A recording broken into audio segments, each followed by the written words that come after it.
Start with the characteristics of an embedded system. So we know that what is the difference actually between the general purpose computing system and the embedded system. So unlike in general purpose computing system, embedded systems have some specific characteristics, and these characteristics are unique to each embedded system.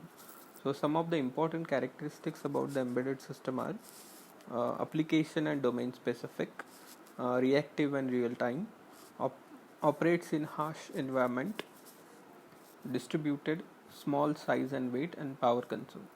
So let's discuss about this characteristics. So the first one is application and domain specific. So we know that any embedded system is designed for a specific application or a specific purpose, right?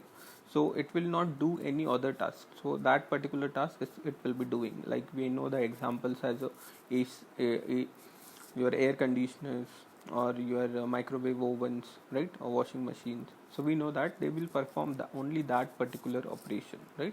So whatever the embedded system or embedded controller is there in the AC cannot replace that by a microwave oven embedded control unit.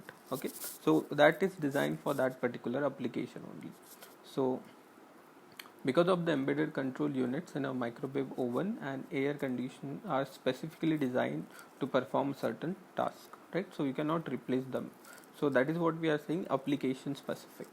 Okay, then what is domain specific? So certain embedded system are specific to a domain. Like if you take an example of hearing aid, so we have seen the applications of embedded system. There we have seen these things like an application that belongs to a domain of signal processing, okay, and a telecom with another control unit designed to serve another domain like a consumer electronics. So that is what we are calling as a domain specific. Then we have reactive and real time. So we know that obviously that embedded system has to react to something in a particular limited time, that is we are calling as a real time.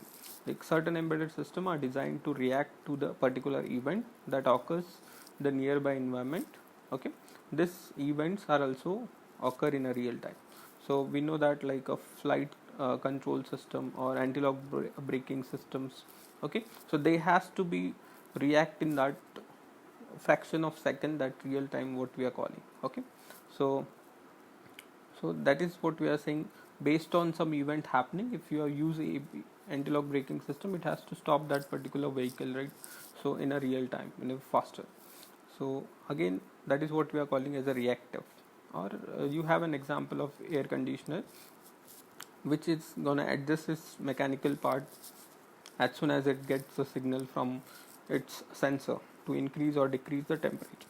Okay, or the user can use a remote control to adjust that. So any embedded system uses sensors to take an input, and some actuators will be there to bring the output or bring the out to the required functionality.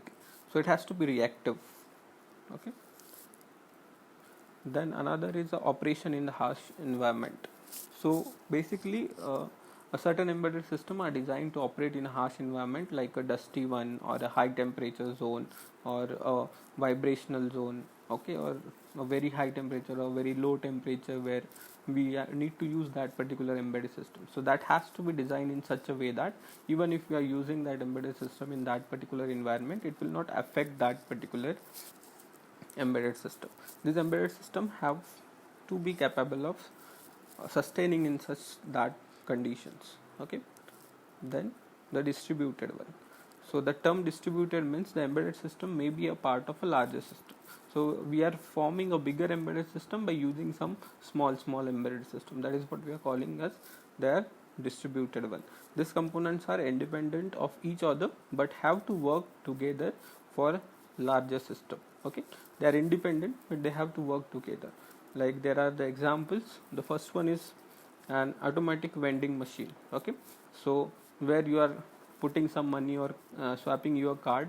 Okay, after that you are taking something from that particular machine like a water bottle or something, anything, right? So the putting the money, checking that money, or card swapping the card is another embedded system. Then sending only that particular amount of bottles out, okay, like that is another task.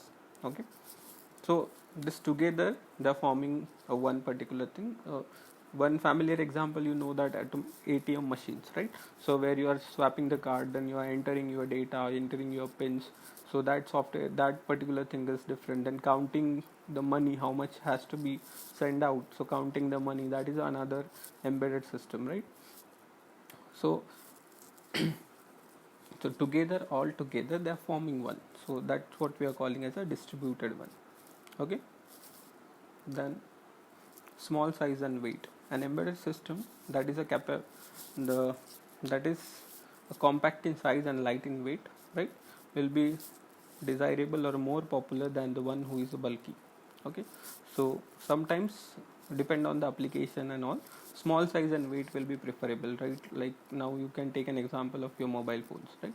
So you need a mobile phone which are in a small size and with a maximum features, and the weight of that should be less. Then the last one is power concern.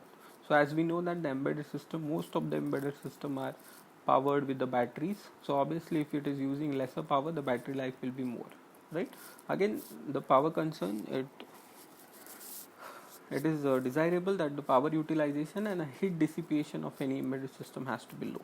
Okay, so if it is heat dissipation is more, that particular embedded system will get heated more. Okay, so if that is getting more heated, then we need to add some cooling fans or like heat sinks with that particular embedded system, so that that embedded system will get cooler down. Okay, but if that kind of thing is there, then adding that particular cooling fans or that particular extra things to our embedded system, it will increase the size and the weight of that.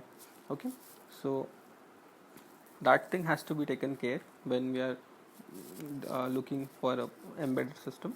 Select the design according to the low power components like low dropout regulators or controller processor with power saving modes. Okay, so that's why it will save the power. So also power management is a critical constraint in a battery operated application. The more the power consumption, the less will the battery life, right? So this is about the characteristics of an embedded